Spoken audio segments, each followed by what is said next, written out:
Hi everyone, welcome again to my channel. Making decisions is such a crucial part of our everyday life, yet most of us struggle with making effective decisions. In my coaching practice, I get so many clients who are stuck and cannot make decisions and need my advice. So today, we are going to focus on 6 steps that you can use to not only make effective decisions but to follow through and convert them into actions. Let's get started. The first step is to identify the problem. It's important to articulate and define the problem or the situation for which you need to make a decision. Now, many times you would think, I already know the problem, I just need help in making the decision.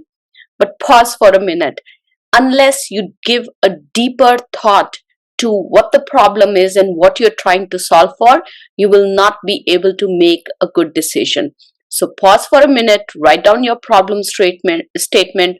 What are you really trying to solve for is important to understand in this step. The second step is to gather information. Collect as much relevant information as possible. This could include data points, expert opinions, feedback from your trusted advisors, and also your own personal experiences. A word of caution over here though. When you take feedback from your trusted advisors, make sure that they know enough about the subject area to give you their opinions that will value and matter in the conversation and in the decision-making process. The third step is to consider options. Now brainstorm on various possible solutions that can address that problem. Now you can use various methodologies to come up with these options, but here are the 5 that I often use. First is pros and cons. Make a list of all the advantages and the disadvantages of each option in your list to weigh the positives and the negatives and which one would be a better option. Next is the cost benefit analysis. Evaluate the costs and the benefits of each option and compare them to determine the best course of action.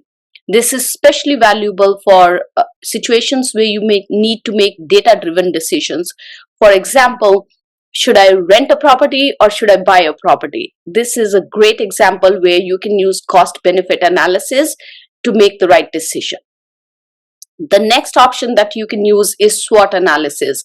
Assess the strengths, weaknesses, opportunities, and threats of each option to identify a best one. If you have a startup idea, for example, and if you want to move forward, or if you have a product idea that you want to move forward with, you typically want to do SWOT analysis to understand your opportunities and weigh in your threats before you move forward. The fourth option that I have for you is playing a devil's advocate. Now imagine the worst possible outcome of each option and evaluate which of these decisions would make best sense for you and what is the worst that can happen if you make that decision. Now I remember that I went through this decision making process when I moved from India to the US, and I really, at one point when I was too confused, I said, okay, I'll sit down, I'll play devil's advocate, and I'll try to figure out what is the worst that can happen if I move to the US or if I decide to stay in India. And that really helped me think through where I wanted my life to be and make that decision. The last decision-making technique that you can use is to trust your gut. Yes, your intuition. It's important. Most often than not, when we try to make data-driven decisions, we try to not listen to our inner voice. And it's really important to start listening to your inner voice as well as you start making decisions.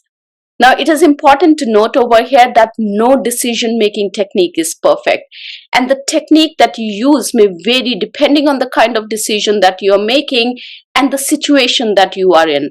Most often than not, I find myself using multiple of these techniques like pros and cons, devil's advocate, and intuition, for example, together to make an effective decision.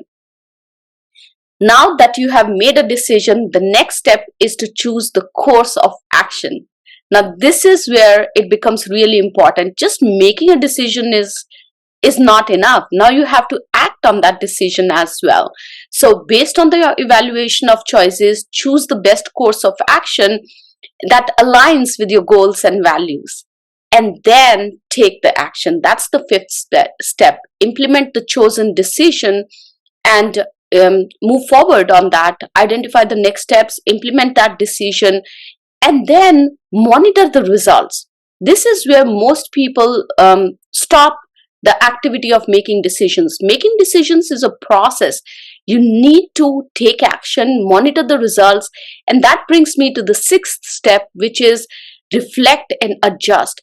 Decision is not something that you make and then just move forward with it. There would be times when you have to come back to that decision and make some adjustments in the decision. If you do not take action, if you do not monitor the results, you will lose the opportunity to be agile and nimble and make adjustments to your decision to be successful. So remember that all decisions are not easy. Some are more difficult than others, and some require more effort than others. I hope this video gives you enough information to make effective decisions and follow through with them and readjust them for success. I'll see you in my next video. Till then, have a wonderful day. Bye-bye.